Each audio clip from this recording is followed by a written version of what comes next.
रात के तकरीबन 10 बजे हुए थे। एक सुनसान सड़क पर एक कार चलती हुई आगे बढ़ रही थी और उस कार को ड्राइव कर रहा था रेवन नाम का एक लड़का और उसके साथ था उसका पालतू डॉग प्लूटो। रेवन अपने पालतू पेट डॉग से बहुत ही ज़्यादा प्यार करता था और प्लूटो भी एक बहुत ही समझदार वफादार पालतू पेट था। और प्लूटो गाड़ी के बाहर नज़ारे देखते हुए शांति से बैठा हुआ था और उसी तरफ दूसरी ड्राइविंग सीट पर रेवन अपने एक हाथ में स्मार्टफोन का यूज़ कर रहा था और दूसरे हाथ से स्टीयरिंग व्हील को पकड़कर कार को ड्राइव कर रहा था।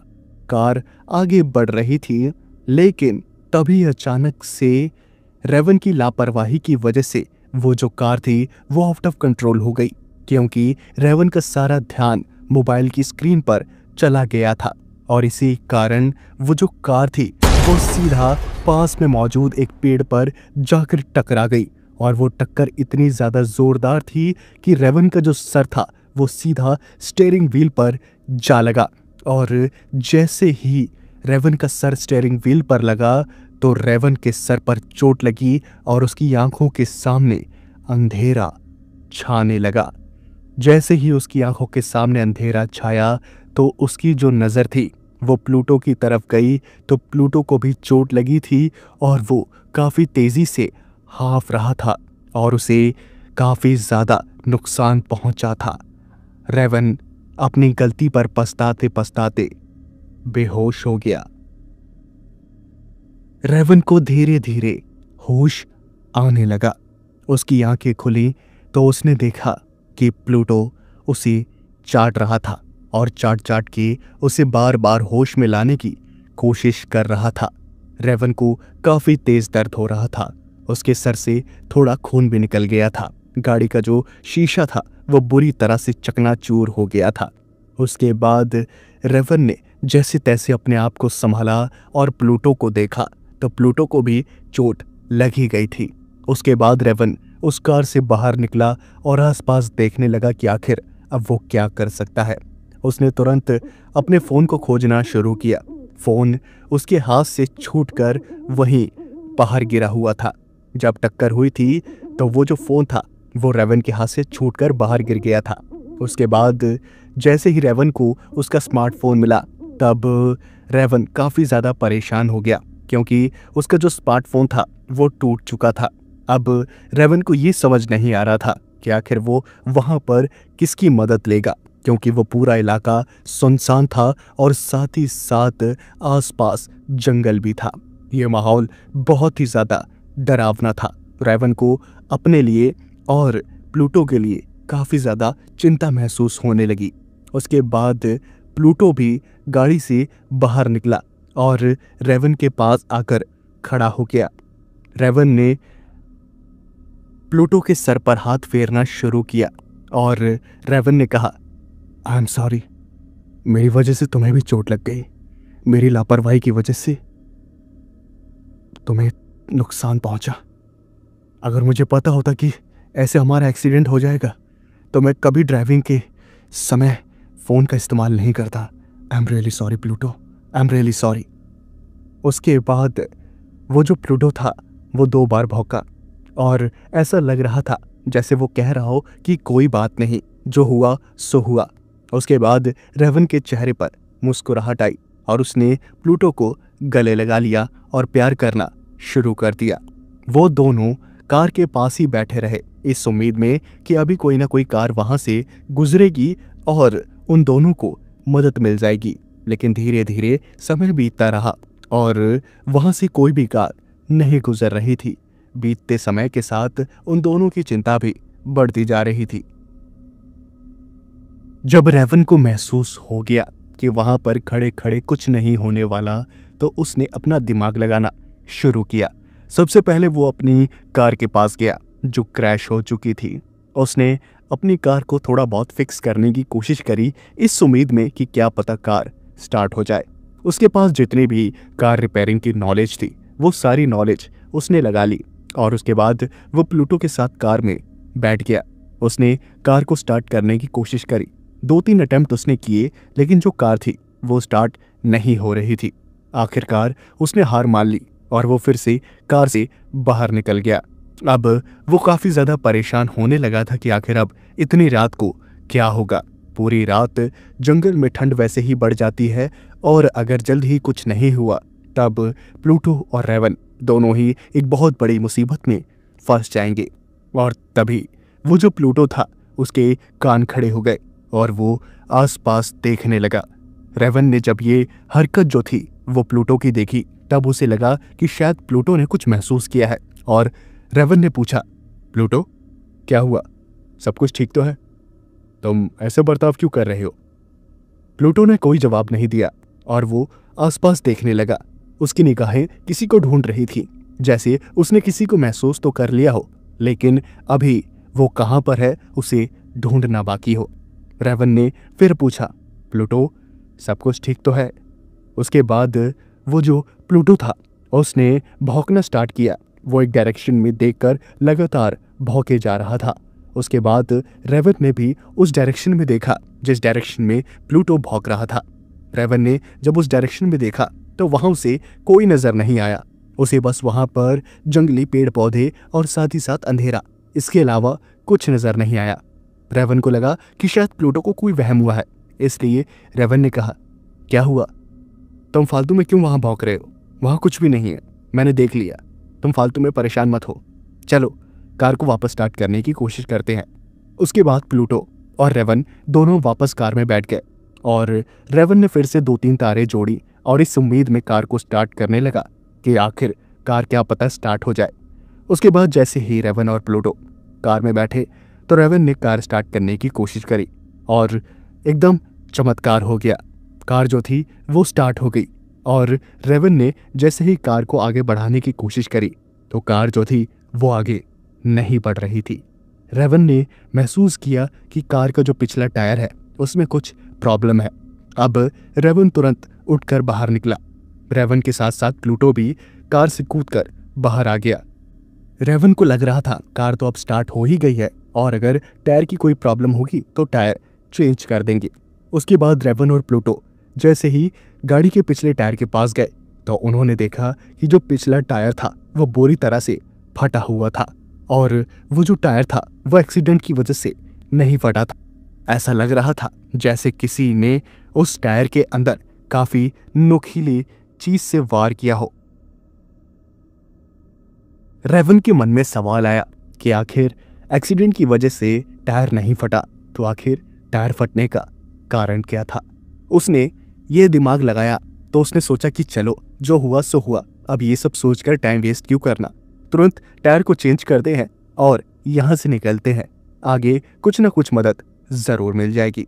उसके बाद रेवन ने सारे औजार निकालना शुरू किए ताकि वो टायर को चेंज कर सके और प्लूटो भी ये सारा प्रोसेस देख रहा था।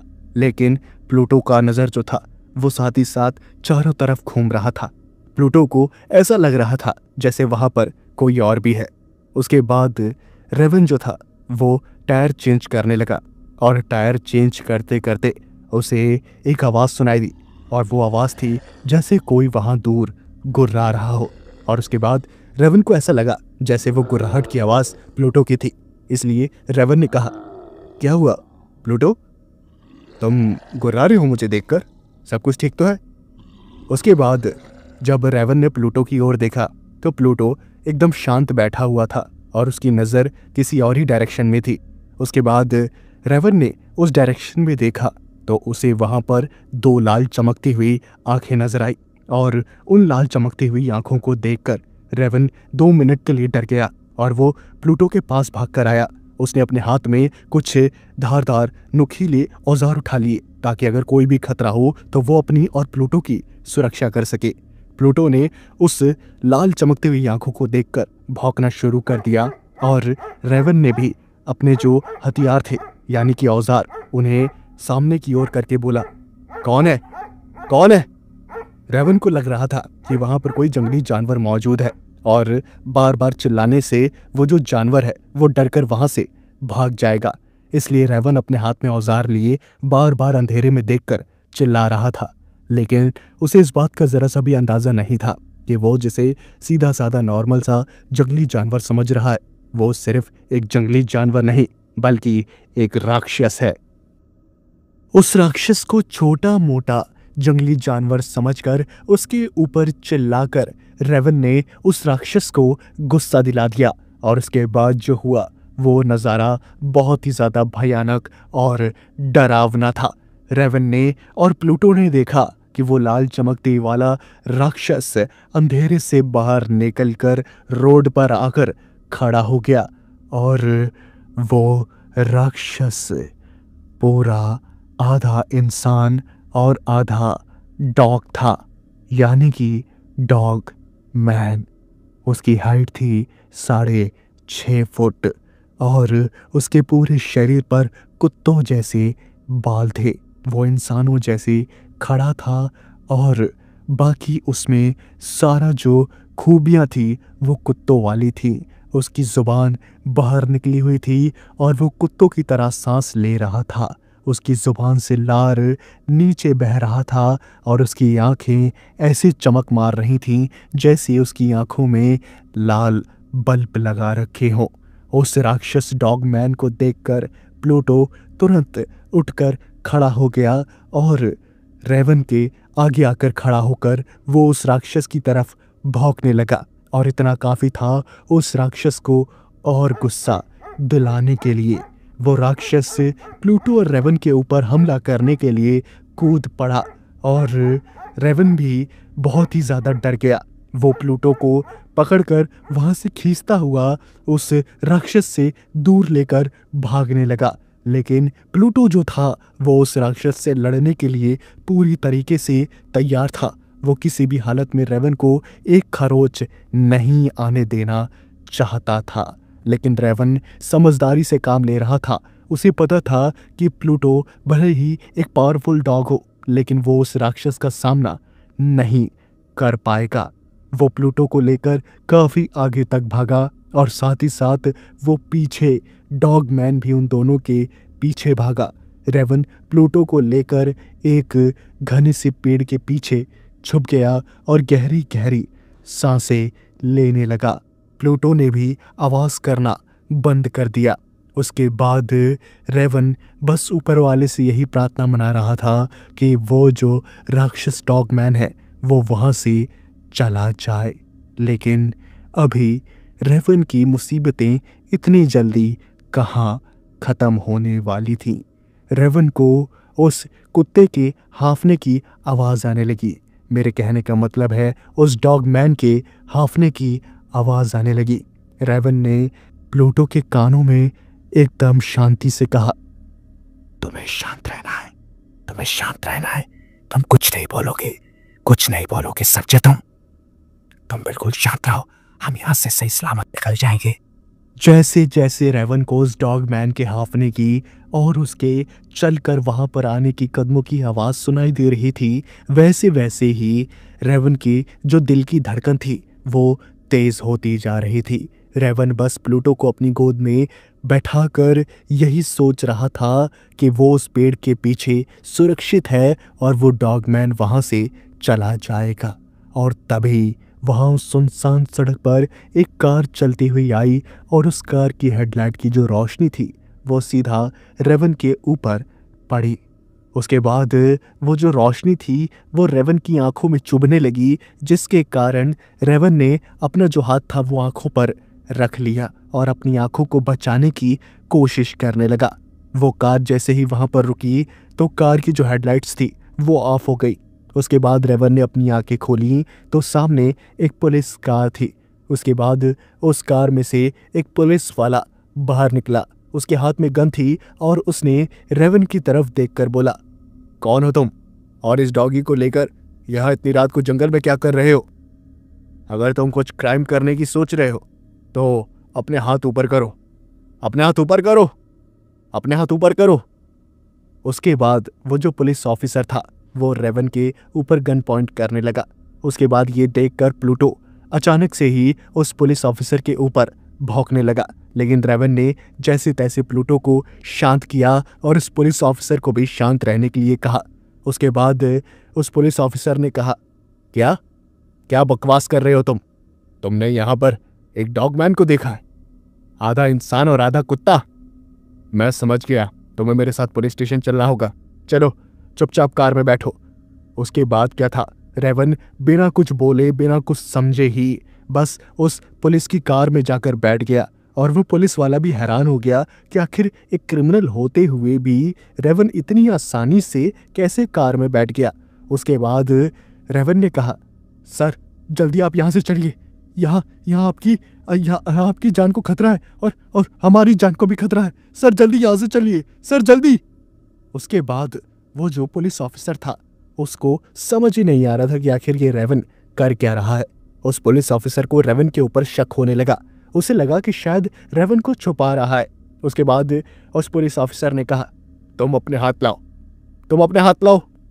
उसके बाद रेवन ने मजबूरी में अपने हाथ आगे बढ़ाए और ऑफिसर ने उसके हाथ में हथकड़ी लगाई और रेवन से बोला, तुम यहीं कार में चुपचाप शांति से बैठे रहो, कोई भी चालाकी मत करना, वरना तुम्हारी छोटी सी भी चालाकी तुम्हें बहुत भारी पड़ेगी। याद रखना, मैं अभी आता हूं। देखकर मुझे लगता है कि तुम यहाँ कुछ छुपा रहे हो। तुम चाहते हो यहाँ पर कुछ ऐसा है जिसे मैं ना देखूं। मैं अभी आता हूं। उसके बाद क्या था, वो जो पुलिस ऑफिसर था वो वहां से आगे की ओर बढ़ गया। उसके हाथ में गन थी और रेवन बार बार चिल्लाते हुए कह रहा था, सर वहां मत जाइए, सर वहां मत जाइए, वहां एक डॉगमैन है, वो आपको मार देगा सर, प्लीज वहां मत जाइए। उस पुलिस ऑफिसर ने रेवन की एक भी नहीं सुनी और वो चुपचाप उस रास्ते पर आगे बढ़ता गया। आगे उस पुलिस ऑफिसर को वही एक्सीडेंट हुई कार मिली जो रेवन की थी। उसके बाद उस ऑफिसर ने उस कार को देखना शुरू किया, आसपास के नज़ारे देखे तो उसे वहाँ पर गुर्राने की जो आवाज़ थी वो सुनाई देने लगी। उसके बाद रेवन को लगा कि शायद कोई आसपास जंगली जानवर है, इसलिए अपने आप को बचाने के लिए उसने आसमान में ही 1-2 राउंड फायर किए, जिसके कारण उसे लग रहा था कि वो जो कोई भी छोटा मोटा जंगली जानवर है। जो गलती रेवन ने करी थी वही गलती उस पुलिस ऑफिसर ने भी करी। उस राक्षस को छोटा मोटा जंगली जानवर समझकर जैसे ही उसने आसमान में गोलियां चलाई, वैसे ही उस डॉगमैन को फिर से गुस्सा आ गया और वो डॉगमैन एक अंधेरे जंगल के कोने से बाहर निकला और उससे पुलिस वाले के सामने आकर खड़ा हो गया। और उस डॉगमैन को देखकर वो जो पुलिस ऑफिसर था वो ऊपर से नीचे तक पत्थर बन गया, क्योंकि उसे अपनी आंखों पर यकीन ही नहीं हो रहा था। वो डॉगमैन उस पुलिस ऑफिसर से 2 फुट ज़्यादा लंबा था और वो पुलिस ऑफिसर एक कीड़े मकोड़े की तरह उस डॉगमैन के सामने नज़र आ रहा था। उस डॉगमैन की जो जुबान थी उससे जो लार बह रही थी वो लार सीधा उस पुलिस ऑफिसर के सर पर आकर गिरी और उसके बाद तुरंत उस पुलिस ऑफिसर ने 2-3 गोलियां उस डॉगमैन की छाती में उतार दी, जिसके कारण उस डॉगमैन की छाती से खून बहने लगा और वो वहां से भागने की कोशिश करने लगा। उस ऑफिसर ने कई राउंड फायर किए और कई सारी गोलियां उस डॉगमैन को लग गई और वो जो डॉगमैन था वो घायल हो गया। जैसे ही गोलियां चलने की आवाज़ दूर पुलिस की कार में बैठे हुए रेवन ने सुनी, तब वो समझ गया कि वहां पर पुलिस ऑफिसर की जान खतरे में है और रेवन को कुछ करना चाहिए।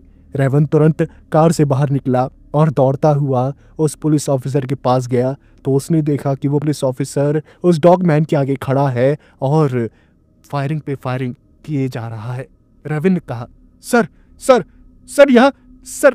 आपकी गोलियों से उसे कोई असर नहीं पड़ेगा। मैंने सुना है कि ऐसे राक्षसों को गोलियों का कोई असर नहीं होता। हमें यहाँ से भागना पड़ेगा सर आप मेरी हथकड़ियाँ खोलिए। अब तो आपको मेरी बात पे यकीन हो गया ना, मैं कोई क्रिमिनल नहीं हूँ, मैं खुद इस जानवर से बच के भाग रहा हूँ। उसके बाद वो जो पुलिस ऑफिसर था उसने कहा, तुम बस शांत पीछे खड़े रहो, मुझे संभालने दो इसे, मैं इसे संभालता हूँ, तुम बस चुपचाप वहीं बैठे रहो।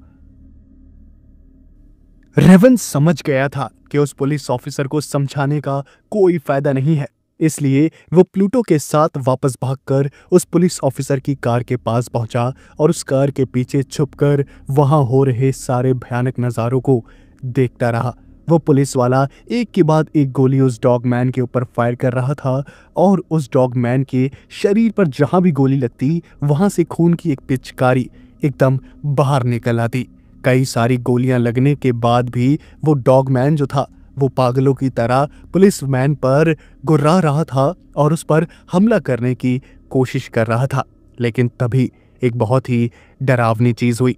उस पुलिस ऑफिसर की जो गोलियां थी वो खत्म हो गई और वो उस गोली को वापस रीलोड कर पाता उससे पहले ही उस डॉगमैन ने एक बहुत ही भयानक और खतरनाक वार उस पुलिस ऑफिसर पर किया, जिसके कारण वो एक खिलौने की तरह उड़ता हुआ सीधा अपनी कार से जाकर टकरा गया और वो सीधा अपनी कार के कांच पर जाकर गिरा, जिसकी वजह से पूरा जो कांच था, पूरा जो शीशा था कार का, वो चकनाचूर हो गया। जब रेवन ने ये सब देखा तब उसका जो खौफ था वो कई गुना ज्यादा बढ़ गया। उसके बाद में वो भागता हुआ सीधा कार के पास आया और वो डॉगमैन उस कार पर हमला कर पाता उससे पहले ही रेवन ने उस पुलिस ऑफिसर की जेब से उस हथकड़ी की चाबी को निकालने की कोशिश करी, लेकिन उस पुलिस ऑफिसर की जेब में से चाबी निकालने के लिए उस रेवन के पास समय नहीं था। इस बात को न जाने कैसे प्लूटो ने भी भांप लिया और उसे समझ आ गया कि कुछ देर के लिए उसे उस राक्षस डॉगमैन को झेलना पड़ेगा और यही सोचकर उस प्लूटो ने तुरंत उस डॉगमैन पर हमला कर दिया। वो डॉगमैन वैसे तो बहुत ही ज्यादा खतरनाक था, लेकिन प्लूटो भी एक बहुत ही ज्यादा ताकतवर डॉग था। उन दोनों के बीच लड़ाइयाँ होने लगी और प्लूटो बार बार अपनी फुर्ती दिखाते हुए उस डॉगमैन को जगह जगह काट कर भाग जा रहा था और उसे गुस्सा दिला रहा था ताकि उस डॉगमैन का सारा ध्यान रेवन से हटकर प्लूटो की ओर चला जाए। और कहीं ना कहीं वो जो कोशिश थी वो कामयाब हो गई। सारा जो गुस्सा था उस डॉगमैन, उस राक्षस का, वो सारा गुस्सा प्लूटो के ऊपर उतारने के लिए सारा जो हमला था वो उसने प्लूटो के ऊपर करना शुरू कर दिया और प्लूटो को काफ़ी चोटें लगी। लेकिन ये समय काफ़ी था रेवन के लिए उस पुलिस ऑफिसर की जेब से चाबी निकालने तक के लिए। उसके बाद तुरंत रेवन ने उस पुलिस ऑफिसर की जेब से चाबी निकाली और अपनी हथकड़ी को खोला और वो तुरंत उस पुलिस ऑफिसर को अंदर कार में ढकेलकर खुद ड्राइविंग सीट पर बैठा और दूसरी जेब में वो जो चाबी थी कार की उसे निकाला और कार को स्टार्ट किया और एक आवाज़ लगाई, प्लूटो। जैसे ही उसने ये आवाज़ लगाई तो वो जो प्लूटो था वो भागता हुआ कार के अंदर बैठ गया और जैसे ही प्लूटो भागकर कार के अंदर आया तो रेवन ने बिना कोई समय को ज़ाया किए कार को स्टार्ट किया और एक पूरी स्पीड के साथ उसने वो जो डॉगमैन था उसे कार से टक्कर मारी और वो जो डॉगमैन था वो वहीं ज़मीन पर पसर गया। उसके बाद रेवन ने 2-3 बार उस कार से उस डॉगमैन को कुचला ताकि वो जो डॉगमैन है वो मर जाए और आज के बाद किसी को नुकसान ना पहुंचा पाए। उसने 2-3 बार उस गाड़ी से डॉगमैन को रोंदा और वहां से कार लेकर वो चला गया। जैसे ही वो उस टूटी फूटी कार में उस घायल पुलिस ऑफिसर के साथ शहर के पुलिस स्टेशन में पहुंचा तो बाहर मौजूद पुलिस ऑफिसर्स के होश उड़ गए और उन सभी ने कार को घेर लिया। वो रेवन अपने प्लूटो डॉग के साथ बाहर उतरा और गहरी गहरी सांसें लेने लगा। प्लूटो के शरीर पर थोड़े बहुत जख्म थे, लेकिन सबसे ज़्यादा जो घायल था वो था पुलिस ऑफिसर। तुरंत वहाँ पर एक एम्बुलेंस को बुलाया गया और वो एम्बुलेंस उस पुलिस ऑफिसर को हॉस्पिटल ले गई। उसके बाद रेवन को पुलिस स्टेशन के अंदर बैठाकर कई घंटों तक पूछताछ करी गई। रेवन ने जो भी चीज़ें बताई वो सारी चीज़ें यकीन करने लायक नहीं थी। सबको यही लग रहा था कि ये जो कुछ भी हुआ है इन सभी के पीछे रेवन का ही हाथ है और अब वो अपने आप को बेगुनाह साबित करने के लिए ये सब नाटक कर रहा है। उसके बाद जब उस पुलिस ऑफिसर का इलाज हुआ और कई दिनों बाद वो होश में आया तब उसने सारी सच्चाई वहाँ कबूली कि ये जो कह रहा है वो सारी बातें सच है। उसके कुछ दिनों बाद एक बहुत बड़ी पुलिस की टीम उस जगह पर पहुंची, उस जंगल में जहां पर ये सारी चीज़ें हुई थी। उसके बाद वहां पर जब इन्वेस्टिगेशन करी गई कि जो चीज़ें रेवन और उस पुलिस ऑफिसर द्वारा बताई जा रही हैं वो सब सच हैं भी या फिर नहीं, तब इन्वेस्टिगेशन के दौरान वहां पर उन्हें रेवन की टूटी फूटी कार मिली और साथ ही साथ वहां पर खून बिखरा हुआ मिला, जो खून था उसी डॉगमैन का। उसके बाद पुलिस ऑफिसर्स ने उस खून को कलेक्ट किया और लैब में टेस्ट के लिए भेज दिया कि आखिर ये खून किसका है। उसके बाद जो लैब की रिपोर्ट्स आई वो बहुत ही ज़्यादा हैरान कर देने वाली थी। वो खून किसी राक्षस का था। उस खून के अंदर कुत्ते के और इंसान के दोनों के अंश मौजूद थे, जैसा कि उस पुलिस ऑफिसर और रेवन ने बताया था। उसके बाद कई सारे सर्च ऑपरेशन उस जंगल में चलाए गए, लेकिन उस डॉगमैन का नामो निशान उस जंगल में नहीं मिला। और कहा जाता है कि वो डॉगमैन अपने आप को बचाने के लिए वहाँ से कहीं और चला गया और आज भी वो जंगलों में रहकर अपने जीवन को व्यतीत करता है और किसी को अपना शिकार बनाने का इंतज़ार करता है।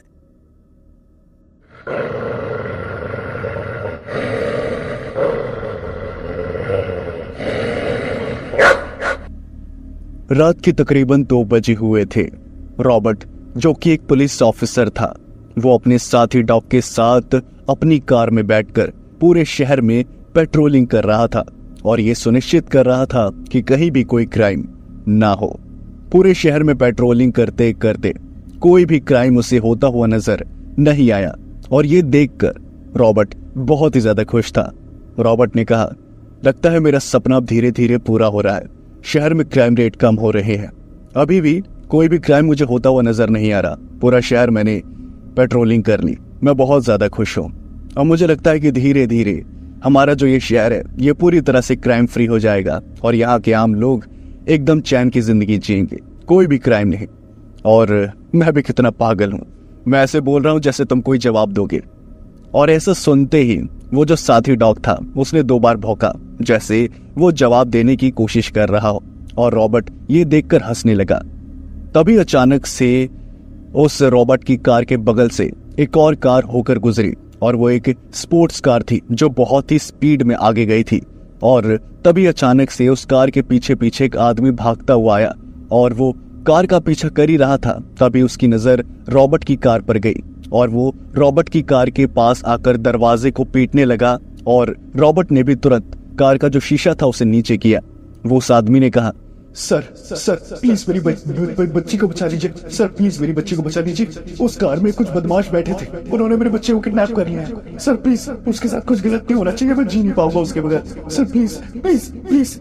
ये बात सुनते ही तुरंत रॉबर्ट ने हाँ में सर हिलाया और कार को एकदम स्टार्ट करके फुल स्पीड में उस स्पोर्ट्स कार का वह पीछा करने लगा। अब मुश्किल ये थी कि रॉबर्ट को जिस कार का पीछा करना था वो एक स्पोर्ट्स कार थी। उसकी स्पीड का मुकाबला रॉबर्ट की नॉर्मल कार नहीं कर सकती थी, लेकिन फिर भी रॉबर्ट अपनी पूरी कोशिश कर रहा था अपनी उस नॉर्मल कार से उस स्पोर्ट्स कार को पकड़ने की। बार बार रॉबर्ट गाड़ी का जो शीशा था उसे डाउन करके अपने एक हाथ को बाहर निकाल कर निशाना लगाकर वो जो स्पोर्ट्स कार आगे भाग रही थी उसके टायर पे फायर कर रहा था, ताकि कोई भी गोली उसके टायर पर लगे और टायर फट जाए या पंचर हो जाए या कुछ भी ऐसा हो जाए जिससे उस कार की स्पीड को कोई फर्क पड़े। तभी अचानक से उस स्पोर्ट्स कार में बैठे हुए क्रिमिनल्स जो थे उन्हें पता चल गया कि रॉबर्ट उनका पीछा कर रहा है, इसलिए उन्होंने कार की स्पीड को और ज्यादा बढ़ा दिया। अब रॉबर्ट की जो मुश्किलें थी वो और ज्यादा बढ़ गई थी और बीच में जो गाड़ियां आ रही थी उसकी वजह से रॉबर्ट उस कार का और पीछा नहीं कर पा रहा था। तभी अचानक से वो जो कार थी उसने अपनी स्पीड को और ज्यादा बढ़ाया और वो वहां से कहीं गायब हो गई। अब रॉबर्ट अपना जो हाथ था उसे स्टीयरिंग व्हील पर मार रहा था कि आखिर वो कार उसकी पकड़ से बाहर कैसे निकल गई। और तभी उसने जो अपनी स्पीड थी कार की उसे और बढ़ाया और वो आगे की ओर बढ़ा अब कार कहाँ गई इस बारे में कुछ पता नहीं चल पा रहा था। उसने आसपास के लोगों से पूछताछ करी तो लोगों ने बताया कि वो कार शहर के बाहर गई है। अब ये सुनकर उसकी जो हालत थी रॉबर्ट की वो और ज्यादा खराब हो गई कि आखिर अगर वो शहर के बाहर कार चली गई तब उसे ढूंढना और ज्यादा मुश्किल हो जाएगा। अब रॉबर्ट ने अपनी जो टीम थी पुलिस स्टेशन में बैठी हुई उसे ये न्यूज दे दी और बोल दिया कि शहर में हर जगह नाकाबंदी कर दी जाए ताकि वो जो कोई भी क्रिमिनल है वो बचकर नहीं जाना चाहिए, उस लड़की को कुछ भी नहीं होना चाहिए। लेकिन अपनी तरफ से रॉबर्ट और कोशिश करना चाहता था, वो कुछ भी करके उस लड़की को बचाना चाहता था जो उन क्रिमिनल के चंगुल में थी। इसलिए वो वापस अपनी कार में बैठा और अपने साथी डॉग के साथ जैसे जैसे उसे सिविलियंस ने बताया था वैसे वैसे वो आगे बढ़ता गया। अब रॉबर्ट अपने साथी डॉग के साथ अपनी कार में उस जंगल के बाहर पहुंच गया था। अब उस जंगल के अंदर ही उस लड़की के होने की उम्मीदें थी, क्योंकि जितने भी सिविलियंस से रॉबर्ट ने पूछा था सभी ने की जवाब दिया था कि वो स्पोर्ट्स कार शहर के बाहर मौजूद जंगल वाले रास्ते की ओर गई है। अब इसीलिए रॉबर्ट वहां पर आया था और पास्ट में भी कुछ क्रिमिनल्स एक्टिविटीज वहां पर हुई थी, इसलिए उस लड़की के वहां पर होने के चांसेस और भी ज्यादा बढ़ जाते हैं। अब रॉबर्ट ने अपना जो ऑफिसर वाला दिमाग था उसे यूज करना शुरू किया। उसने अपनी कार को एक जगह पर छुपा दिया ताकि उस कार को कोई देख ना पाए, क्योंकि हो सकता था कि अगर क्रिमिनल्स की नजर ऑफिसर की कार पर पहुंच जाती तो हो सकता था कि वो वहां से भाग जाए या फिर कुछ प्लान वगैरह करके कुछ गलत चीजें करे। इसलिए रॉबर्ट ने समझदारी दिखाकर अपनी कार को छुपा दिया। अब अपने साथी डॉग के साथ वो बाहर निकल गया बिना कोई शोर किए। अब यहाँ पर साथी डॉग का जो काम था असली वो शुरू हुआ। उसने वहां पर चीजों को सूंघना शुरू कर दिया और वो सूंघता हुआ रॉबर्ट को अपने पीछे चलने के लिए कहने लगा और रॉबर्ट भी चुपचाप उस अपने साथी डॉग की बात को मानकर उसके पीछे पीछे चलने लगा। अब वह ऑफिसर डॉग सूंघते सूंघते जंगल के अंदर घुस गया और उसका पीछा करते करते रॉबर्ट भी उसके पीछे जाने लगा।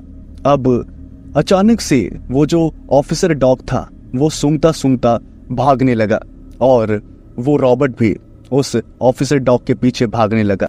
अब अपने साथी डॉग का पीछा करते करते तभी अचानक से रॉबर्ट ने एक लड़की के चिल्लाने की आवाज सुनी और उस लड़की के चिल्लाने की आवाज बहुत ज्यादा दर्दनाक थी। उस चीख को सुनकर रॉबर्ट ने तुरंत अपनी गन निकाल ली और वह अपने डॉग का पीछा करते रहा, क्योंकि उस ऑफिसर डॉग को उस लड़की का पता चल गया था। उसके बाद वो डॉग रॉबर्ट को उसी जगह ले गया जहां पर वो क्रिमिनल्स और वो लड़की मौजूद थे। रॉबर्ट ने वहीं से छुपकर देखा कि वहीं पर थोड़ी सी दूर वो स्पोर्ट्स कार खड़ी थी और 4 बदमाश खड़े थे और वो लड़की चीख चिल्ला रही थी और एक बदमाश उसके साथ जबरदस्ती करने की कोशिश कर रहा था। रॉबर्ट से ये सब देखा नहीं गया। उसने दूर से ही अपनी गन से टारगेट किया जो लड़का जबरदस्ती करने की कोशिश कर रहा था, लेकिन वो लड़की अपने आप को बचा रही थी, जिसकी वजह से वो जो निशाना था उस लड़के के ऊपर वो ठीक से लग नहीं पा रहा था और अगर एक भी गलती होती तो वो गोली उस लड़की को भी लग सकती थी। इसलिए वो ऑफिसर रॉबर्ट कोई भी रिस्क नहीं लेना चाहता था और जैसे ही उसे मौका मिला उसने तुरंत अपनी गन से शूट किया और वो गोली सीधा उस क्रिमिनल के सर में जाकर घुस गई। अब बाकी के जो क्रिमिनल्स थे उन्होंने जैसे ही अपने साथी को इतनी दर्दनाक मौत मरते हुए देखा तो वो सभी बहुत ज्यादा डर गए और आसपास देखने लगे, लेकिन उन्हें रॉबर्ट नजर नहीं आया। रॉबर्ट ने इस बात का फायदा उठाया और फिर से 3-4 बार शूट किया और उसकी जो गोलियां थी वो सही निशाने पर जा लगी। उसने सारे क्रिमिनल्स के हेड पर गन को टारगेट करके मारा था और सबके भेजों को उड़ा दिया। ये सब उस लड़की के सामने हुआ था, जिसकी वजह से घबराकर चिल्लाकर वो बेहोश होकर जमीन पर गिर गई और उन 4 क्रिमिनल्स की जो लाशें थी वो वहीं पर जमीन पर गिर गई और उनके सर से जो खून था वो बहकर उस जंगल की मिट्टी को लाल करने लगा। उसके बाद वो जो साथी डॉग था वो भागता हुआ उस लड़की के पास गया और उसने उस लड़की को उठाने की थोड़ी बहुत कोशिश करी और साथ ही साथ रॉबर्ट भी उन सभी क्रिमिनल्स के पास गया और उसने अच्छी तरह पुष्टि करी कि कोई भी जिंदा तो नहीं है। और सारी पुष्टि करने के बाद वो लड़की के पास आया। उसके बाद उसने उस लड़की को उठाने की कोशिश करी। 2-3 बार कोशिश करने के बाद भी जब वो लड़की होश में नहीं आई तब रॉबर्ट समझ गया कि जल्द से जल्द उस लड़की को हॉस्पिटल ले जाना बहुत जरूरी है, वरना कुछ भी हो सकता है।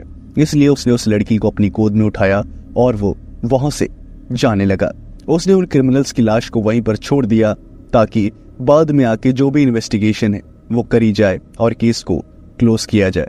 वो उस लड़की को लेकर वहां से जा ही रहा था, तभी अचानक से उसे वहां पर एक बहुत ही गंदी और भयानक बदबू आई और उस बदबू के आते ही रॉबर्ट अपनी नाक पर हाथ रखने पर मजबूर हो गया और तभी उसने आसपास देखा तो उसे एक आदमी नजर आया जो दिखने में बहुत ज्यादा अजीब था और वो बहुत दूर खड़ा होकर रॉबर्ट को ही देख रहा था। अब रॉबर्ट को लगा कि शायद ये भी उन्हीं क्रिमिनल्स का कहीं साथी तो नहीं, इसलिए उस क्रिमिनल को मारने के लिए वापस रॉबर्ट ने अपनी गन निकाली और वो गन निकालकर उस क्रिमिनल को टारगेट कर पाता उससे पहले ही वो आदमी कहीं गायब हो गया। अब रॉबर्ट के पास इतना टाइम नहीं था कि वो उस क्रिमिनल को ढूंढ पाए और हो भी सकता था कि अगर वो क्रिमिनल को ढूंढने में टाइम लगाता तो वो लड़की मर जाए। इसलिए उस लड़की की जान को बचाने के लिए रॉबर्ट ने उस क्रिमिनल के ऊपर ज्यादा ध्यान नहीं दिया और वो आगे की ओर बढ़ने लगा। तभी ऑफिसर रॉबर्ट उस लड़की को अपनी गोद में लिए जंगल के बाहर मौजूद रोड पर पहुंचा और वहां पर एक पुलिस ऑफिसर की कार आई। वहां पुलिस ऑफिसर की जो कार थी वो आकर रुकी और अंदर से एक पुलिस ऑफिसर निकला। उसने कहा, अरे रॉबर्ट, तुम ठीक तो हो? तुम्हारा जैसे ही मैसेज मिला मैं तुरंत यहाँ पर आ गया। लड़की, अरे यार इसकी हालत तो बहुत बुरी है, इसे तो हॉस्पिटल ले जाना होगा। एक काम करो, इसे गाड़ी में बैठाओ, चलो चलते हैं, इसके हॉस्पिटल लेकर चलते हैं। और वो क्रिमिनल्स, हाँ मार ही दिया होगा तुमने, बहुत अच्छा किया। उसके बाद रॉबर्ट ने कहा, ठीक है इसे हॉस्पिटल ले चलते हैं। और तभी वो जो साथी ऑफिसर था पुलिस वाला, उसने कहा, लेकिन तुम्हारा साथी डॉग वो कहां पर है? और ये सुनते ही रॉबर्ट आसपास देखने लगा, लेकिन उसका साथी डॉग कहीं पर मौजूद नहीं था। उसके बाद रॉबर्ट ने कहा, तुम एक काम करो, तुम इस लड़की को हॉस्पिटल लेकर पहुंचो, बाकी मैं देखता हूं कि आखिर वो कहां गया। मेरे ख्याल से वो अंदर ही रह गया है, मैं उसे लेकर आता हूं। ये कहकर रॉबर्ट ने उस लड़की को उस पुलिस वाले की कार में बैठा दिया और वो पुलिस वाला उस लड़की को ले गया हॉस्पिटल की ओर रवाना हो गया और अपने साथी डॉग को ढूंढने के लिए फिर से रॉबर्ट उस जंगल के अंदर घुस गया। अपने साथी डॉग को ढूंढते ढूंढते रॉबर्ट का ध्यान आसपास भी था, क्योंकि उसे पता था कि वो अजीब सा आदमी आसपास हो सकता है, इसलिए वो पूरा चौकन्ना था। रॉबर्ट वहीं पर गया जहां पर उन क्रिमिनल्स की लाशें पड़ी थी और जैसे ही वो वहां पहुंचा तो उसकी आंखें एकदम फटी की फटी रह गई और वो एकदम खौफ से भर गया। उसने देखा कि वो अजीब सा आदमी जिसे अभी थोड़ी देर पहले रॉबर्ट ने दूर खड़ा हुआ देखा था, वही आदमी उन क्रिमिनल्स की लाशों को खा रहा है। उसने एक क्रिमिनल के पेट को फाड़ दिया था और उसी पेट में मुंह डालकर अंदर का जो सामान था वो आदमी खा रहा था। उस आदमी को देखते ही रॉबर्ट एकदम घबरा गया और उसने अपनी गन निकालकर उसके ऊपर शूट किया और शूट करते ही गोली सीधा उस आदमी की पीठ में जा लगी और उसकी पीठ से खून बहने लगा।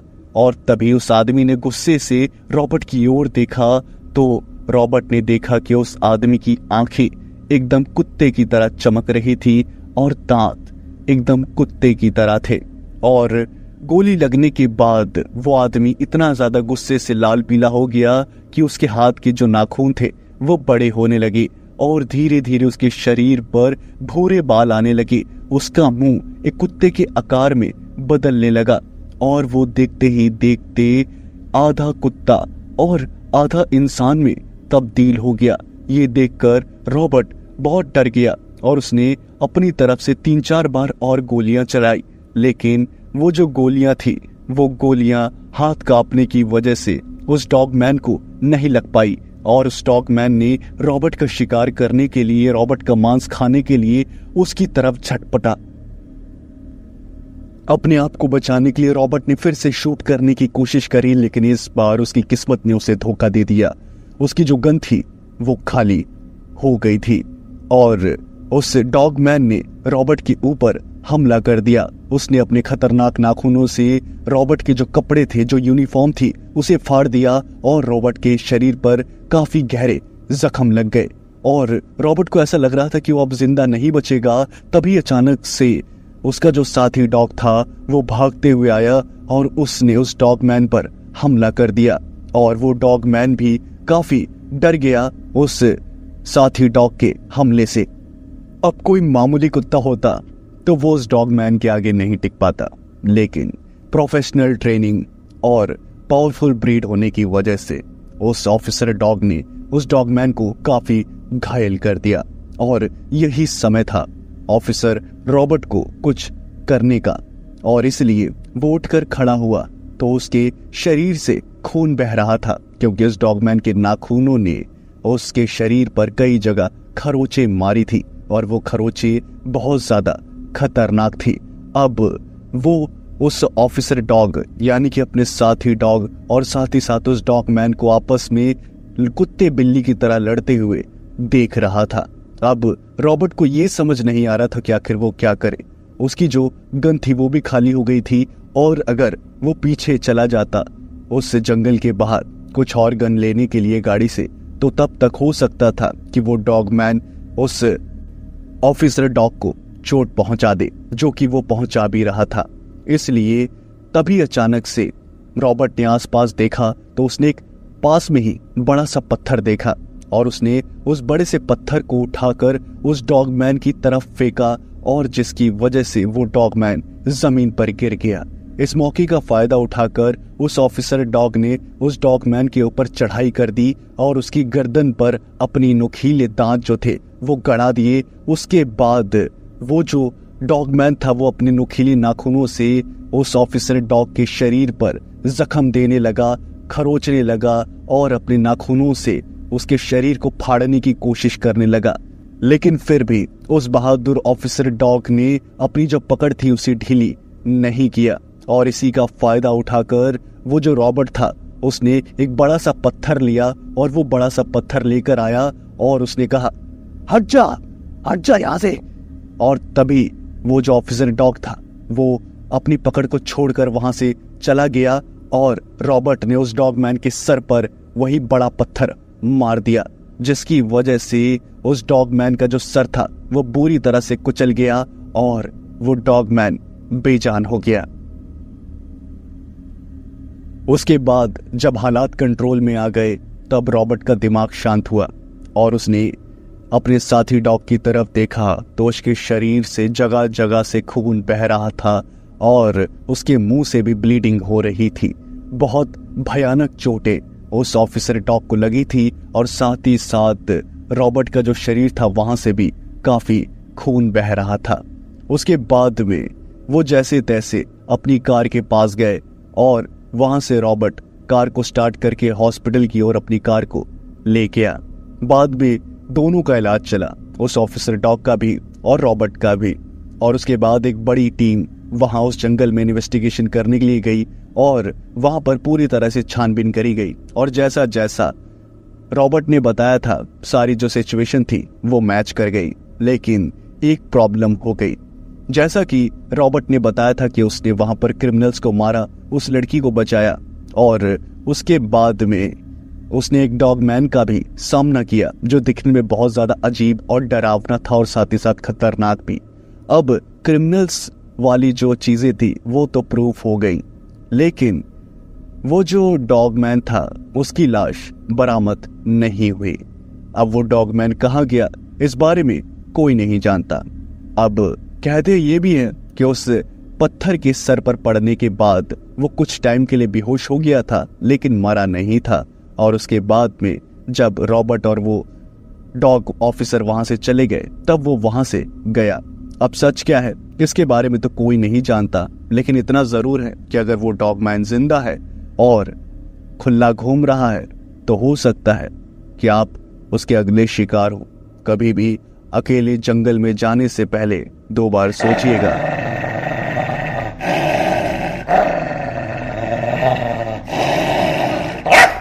तो आपको ये कहानी कैसी लगी? मुझे पूरी उम्मीद है अच्छी की लगी होगी। जैसी भी लगी हो कमेंट करके जरूर बताइएगा। ये थी आज की डॉगमैन की कहानी। अगर आपको वीडियो अच्छी लगी हो तो प्लीज वीडियो को लाइक करें, चैनल को सब्सक्राइब जरूर करें और हाँ, कमेंट करके जरूर बताइएगा कि आपको कहानी और आवाज कैसी लगी। मैं मिलता हूँ आपसे नेक्स्ट वीडियो में। Thanks for watching.